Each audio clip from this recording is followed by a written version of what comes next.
প্রাইভেটে দেন। আমি যদি আপনাদেরকে দাঁড়ান, আপনি শুনুন কথাটা। আমি প্রথমে বলেছি যে আপনারা পাশের ঘরে দেখান, আপনারা তাতে রাজি ছিলেন না। কি বলেছে? ভিডিও আছে, ভিডিও আমার সব আছে। না আমাকে গায়ে হাত তুলে মেরেছে, ওটা অধিকার আছে। হাত তুলে মারার সাহস হয় কি করে? আমি আমার গায়ে হাত তুলেছি। বাইরে ছিলেন, আপনি ঘরে ছিলেন না।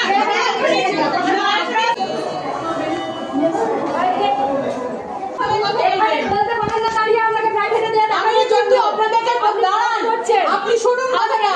আমি প্রথমে বলেছি যে আপনারা পাশের ঘরে দেখান, আপনারা তাতে রাজি ছিলেন না। কি বলেছে? ভিডিও আছে, ভিডিও আমি ডিলিট করব এবং আমাকে দাঁড়াতে করুন। মিডিয়া উনি আমাকে কথা বলেন, মিডিয়া করুন। উনি আমার চেম্বারের প্রেসক্রিপশনটা বলছেন যে আপনাকে দেখিয়েছি, আপনাকে জানানো। না না না না না আপনি ওনাকে বলতে পারেন যতই উনি খারাপ কথা বলুন, আমি ব্যবসা করে এসেছেন সরকারি প্লেসে দাঁড়িয়ে আছেন, প্রাইভেট আমাকে দেখতে আসবেন না। যদি বলেন বাইরে গিয়ে দাঁড়ান না, ও যদি বলেন যে আমি না আমাকে গায়ে হাত তুলে মেরেছে, ওটা অধিকার আছে।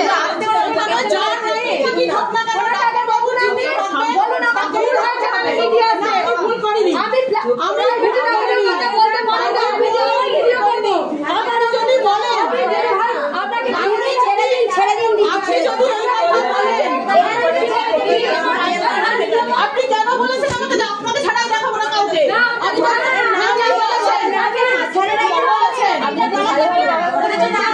আপনি ভালোভাবেই বলেছি, পুলিশে জিজ্ঞেস করে আপনাকে মেরেছে, আমি কি প্রুফটা দেখাবো?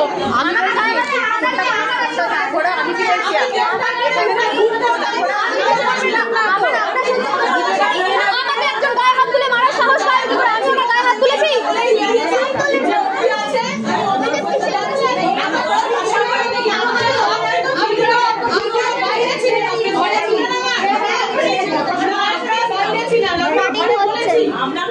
আমরা দাঁড়িয়ে রয়েছি, এসে সকাল থেকে এসে দাঁড়িয়ে রয়েছে, অনেক পেশেন্টই দাঁড়িয়ে রয়েছে ওই তনুশ্রী ম্যামকে দেখানোর জন্য। হ্যাঁ, ডার্মাটোলজিস্ট। ওনাকে দেখানো, ওনার টাইম হচ্ছে 2টোর সময় বেরোনোর। উনি সাইন করে, রেজিস্টার সাইন করে বেরিয়ে যাবেন। উনি 1:30টায় বেরিয়ে গেলেন। বললেন ওনাকে জিজ্ঞেস করা, যখন 5-6 জন আরও আস্তে আস্তে পেশেন্ট জড়ো হলো, ওনাকে যে জিজ্ঞেস করা হলো, উনি বলছেন আমাকে যদি দেখানোর ইচ্ছা হয় আপনি আমার চেম্বারে গিয়ে দেখাবেন, প্রাইভেটে গিয়ে দেখাবেন।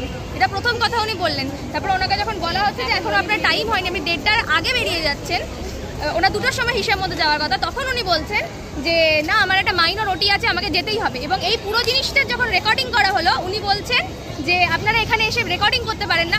আমি মেনে নিচ্ছি আমি অনিয়মে কথা বলছি, আমি ভুল করেছি, তাহলে উনি আপনার প্রুফটা কেন সরিয়ে দিচ্ছেন? আমার এটা প্রশ্ন। আমার ফোনটা নিয়ে রেখে দেয়। আমি যখন ফোনটা নিতে যাই, উনি আমার গায়ে হাত দিয়ে আমাকে ওখানে ওই হসপিটালের বিল্ডিংয়ের দরজা ঠেলে ফেলে দেন। এবং তার জন্য ওনার সঙ্গী সাথী, ওনার একজন স্টুডেন্টও ছিল, এবং তাছাড়া ওই হসপিটালের গার্ড যারা ছিল তারাও একই সাথে ওরকমভাবে ব্যবহার করেছে আমার সাথে। এবং আমি ছাড়াও আরও 5-6 জন কি আরও বেশি পেশেন্ট ছিল ওখানে। সবার গায়ে উনি হাত তুলেছেন, ওনার স্টুডেন্টও হাত তুলেছে। কে দেখাতে এসেছিল আজকে? আমরা 3 জনই দেখাতে, আমি, আমার মা, আমার বোন দেখাতে এসেছিল, এবং তাছাড়া আরও অনেকগুলো পেশেন্ট ছিল যারা আমরা অনেকক্ষণ ধরে লাইনে দাঁড়িয়ে আছি।